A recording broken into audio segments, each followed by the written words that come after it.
यार, मैथ्स कितना जादुई है, इसके बारे में लोग ज्यादा बात क्यों नहीं करते। चलो राजा न्यूमेरस और उनके वफादार सलाहकार यूक्लिड की कहानी सुनते हैं। मथिपुर एक सुंदर राज्य था जो ज्ञान और गणित के प्यार के लिए प्रसिद्ध था। इस राज्य के बीचों बीच एक भव्य महल था जो सुनहरी धूप में नहाया हुआ था। अंदर राजा न्यूमेरस अपने सोने के सिंहासन पर बैठे थे और एक मुश्किल समस्या के बारे में सोच रहे थे। एक दिन उन्होंने अपने विश्वसनीय सलाहकार यूक्लिड की ओर रुख किया, जो एक प्रसिद्ध गणितज्ञ थे और हमेशा एक स्क्रॉल अपने साथ रखते थे।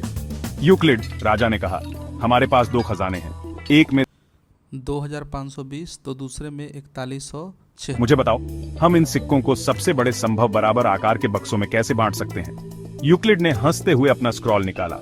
वो गणनाएं लिखने लगे और राजा उत्सुकता से देखते रहे। कुछ क्षणों बाद यूक्लिड मुस्कुराए और ऊपर देखा। महाराज, हम दोनों खजानों को बक्सों में बांट सकते हैं, प्रत्येक में 18 सिक्के। यह इन संख्याओं का महत्तम समापवर्तक यानी कि जीसीडी है। राजा न्यूमेरस इस बेहतरीन उपाय से बहुत खुश हुए। उन्होंने अपने दरबार और मथिपुर के लोगों से कहा, आज से संख्याओं को समान रूप से विभाजित करने की इस विधि को यूक्लिड का एल्गोरिथम कहा जाएगा। यूक्लिड की बुद्धिमत्ता के कारण हम इस नियम को हमेशा याद रखेंगे। दरबार खुशी से झूम उठा और मथिपुर के लोग खुशी से नाचने लगे। याद रखें, गणित भले ही जटिल लगे, लेकिन सही तरीके से हर समस्या को आसान बनाया जा सकता है। यूक्लिड का एल्गोरिथम एक अनमोल उपकरण है जो हमें दो संख्याओं का महत्तम समापवर्तक ज्ञात करने में मदद करता है। तो बच्चों, आइए हम लोग देखते हैं इसी कहानी को आगे बढ़ाते हुए कि आखिर यूक्लिड विभाजन एल्गोरिथम है वो है क्या।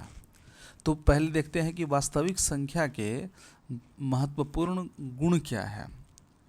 तो दो गुण आते हैं, एक तो यूक्लिड विभाजन एल्गोरिथम और दूसरा अंक गणित की आधारभूत प्रमेय। इसे एक बार फिर से आप देख लें। दो गुण हैं, महत्वपूर्ण गुण। एक यूक्लिड विभाजन एल्गोरिथम है जिसे कलन विधि भी कहा जाता है, और दूसरा क्या है कि अंक गणित की आधारभूत प्रमेय। तो हम लोग इस पर ज़रूर बात करेंगे, अंक गणित की आधारभूत प्रमेय पर। लेकिन आज की जो क्लास होगी केवल यूक्लिड विभाजन एल्गोरिथम की बात होगी, ठीक है। तो आखिर यूक्लिड विभाजन से हम लोग क्या करते हैं, इसकी परिभाषा क्या है, इसकी सहायता से हम क्या करते हैं वो हम देखेंगे। तो आइए सबसे पहले इसकी परिभाषा देख लेते हैं कि आखिर यूक्लिड विभाजन एल्गोरिथम क्या है। तो गणितीय भाषा में आप इसे पहले समझ लें, उसके बाद हम लोग फिर आगे बात करेंगे। तो क्या है कि अगर कोई एक धनात्मक पूर्णांक हम a ले लें और किसी अन्य धनात्मक पूर्णांक b से इस a में क्या करना है, इस प्रकार विभाजित करना है, इस प्रकार विभाजित करना है कि इसका शेषफल क्या आए, r आए। कुछ भी हो सकता है, लेकिन हम मान लेते हैं कि r आए, प्राप्त हो। लेकिन r के बारे में यह भी सोचना है कि r का मान जो होगा b से छोटा होगा। इसे गणितीय रूप से आप इस प्रकार देख सकते हैं कि a बराबर बी क्यू प्लस आर, और r का मान जो आपका जो गणितीय शर्त लिखा है, ये आपको एग्जाम में सीधे तौर पर पूछ लिए जाते हैं।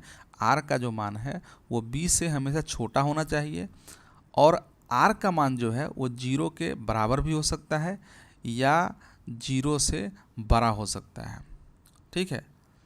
इसे एक बार फिर से समझ ले। a बराबर बी क्यू प्लस आर जो देख रहे हैं, इसमें r का मान क्या है, b से हमेशा छोटा होना चाहिए। अब आगे बढ़ते हैं और हम लोग देखते हैं कि आखिर इसका प्रयोग क्या है। यूक्लिड एल्गोरिथम विभाजन विधि का हम लोग प्रयोग करते क्या कहाँ हैं। तो अगर किसी भी संख्या का, जैसे कहानी में ही आपने देखा, वहाँ पर HCF ज्ञात किया गया जो 2520 और 4176 के बारे में कहा गया था। तो किसी भी संख्या का HCF ज्ञात करने के लिए इसका उपयोग किया जाता है। जैसे यहाँ जो उदाहरण दिखाई दे रहा है 135 और 225 का, इसका HCF ज्ञात करना हो तो क्या करेंगे, A के जगह पर जो बड़ी संख्या है हम वो लेंगे 225, और B के जगह पर क्या लेंगे 135। ये जो 135 गुने 1 है, क्योंकि मर्तबा में उतना जो आपका जो भागफल होगा वो 1 होगा, 135 गुने 1 प्लस 90। और फिर दूसरा चरण जब जाएंगे तो 135 जो है वो ए का मान हो जाएगा और बी का मान क्या हो जाएगा, 90 हो जाएगा। इस प्रकार चरण दर चरण जो है वो चलती रहती है। तो इस प्रकार से HCF का मान आपको क्या प्राप्त हुआ, तो आपको 45 प्राप्त हुआ। यहाँ भी हमने उन्हीं शर्तों का प्रयोग किया है कि A बराबर BQ प्लस आर, और जो R का मान है यानी कि जो शेषफल का मान है वो हमेशा B से, अर्थात जो भाजक है उससे हमेशा छोटा होगा। चलिए अब क्या है, एक और उदाहरण हम लोग देख लेते हैं। दूसरा उदाहरण जो है 26 और 91 का है। इसमें बड़ी संख्या इसे A मान लिया गया है और जो छोटी संख्या उसे B मान लिया गया है, और ठीक जो यूक्लिड विभाजन एल्गोरिथम प्रमेयिका है A बराबर BQ प्लस आर, उस पर हम लोग बैठाते हैं। और ये शर्त जो है एकदम आप याद रखिए कि R का मान जो होगा B से हमेशा जो है छोटा होगा और 0 से बड़ा भी हो सकता है, बराबर भी हो सकता है। तो पहले चरण में हमने क्या किया, 91 बराबर 26 गुने 3, भागफल जो है आपका 3 है, शेषफल 13 आया। फिर अगला चरण में जो 26 है जो पहले B था, अब A का मान आ गया, तो 26 बराबर 13 गुने 2 प्लस 0, तो HCF जो है वो क्या आया, 13 आया। तो 13 कहाँ पर होगा, जब जहाँ पर भी देखिए जिस व्यंजक में, वहाँ पर हम रुकेंगे, जिस व्यंजक में R का मान 0 हो जाएगा वहाँ का जो B का मान है वही आपका HCF हो जाएगा। ठीक है, तो आपका जो अंतिम चरण किसी भी महत्तम समापवर्तक का निकालने का जो अंतिम चरण क्या होता है, जब शेषफल 0 आ जाए वहाँ के B का मान जो होगा वही HCF होगा। अतः हम लोग क्या है कि यूक्लिड विभाजन एल्गोरिथम जो है इसकी सहायता से हम लोग क्या करते हैं, इसकी सहायता से हम लोग HCF, किसी भी संख्या का HCF ज्ञात करते हैं। और इससे जो इसका जो प्रमेय है, इस प्रमेयिका को आप एकदम ध्यानपूर्वक देख लें कि A बराबर BQ प्लस आर, जहाँ R का मान, ये बार बार मैं जोर दे रहा हूँ कि R का मान जो होना चाहिए वो B के मान से हमेशा छोटा होना चाहिए, और 0 से बराबर भी हो सकता है और 0 से बड़ा हो सकता है। तो ये जो है इसका आप स्क्रीनशॉट ले लें, नोट जरूर करें इसे कि आखिर यूक्लिड विभाजन प्रमेयिका है क्या और इसकी सहायता से हम क्या करते हैं। तो ऑब्वियस सी बात है कि इससे हम लोग क्या करते हैं, HCF ज्ञात करते हैं।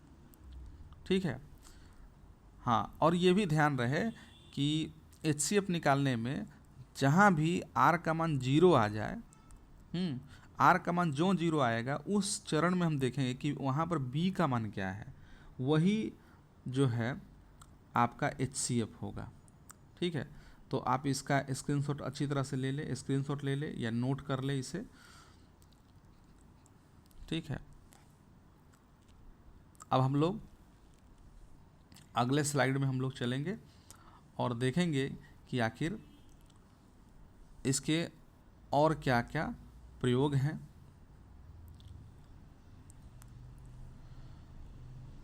अब क्या है कि हम लोग जो विभाजन विधि से HCF ज्ञात करते थे, बचपन में आपको सिखाया भी गया होगा पिछली क्लासों में कि मौसा निकालिए, ये महत्तम समापवर्तक निकालने का जो तरीका था विभाजन विधि से, जो मैं आपको एक उदाहरण के द्वारा अभी यहाँ पर दिखा भी रहा हूँ, वो विभाजन विधि, भाग विधि से कैसे हम लोग मौसा निकालते थे और कभी कभी रियलाइज करते थे कि वो भाग देने से भी आसान चीज़ है। तो एक उदाहरण हम जो लिए हैं वो 26 और 91 का है।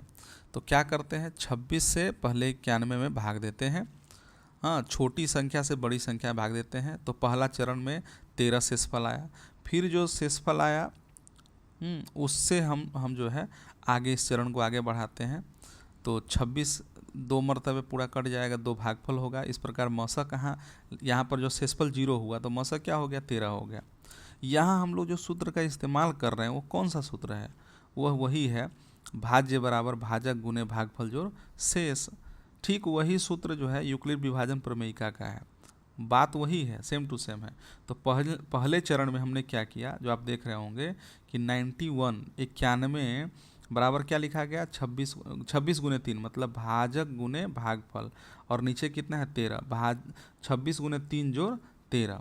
और चरण 2 में क्या किया गया, 13 गुने 2 प्लस 0। तो इसका मौसा क्या होगा, तो हम क्या बोले कि आर का मान जब शून्य हो जाए तो उस समय बी का जो मान होगा वही उसका मौसा होगा।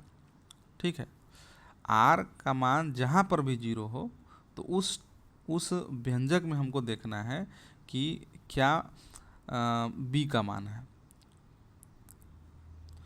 वही उसका क्या होता है, वही उसका HCF होता है।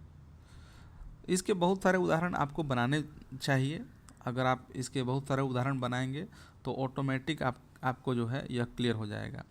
यह प्रश्न सीधे तौर पर पूछ ली जाती है परीक्षा में, और तो कुछ प्रश्न आप जो है देखें, मैंने यहाँ पर वीडियो में लगा दिया है, और इन प्रश्नों को आप ज़रूर हल करें।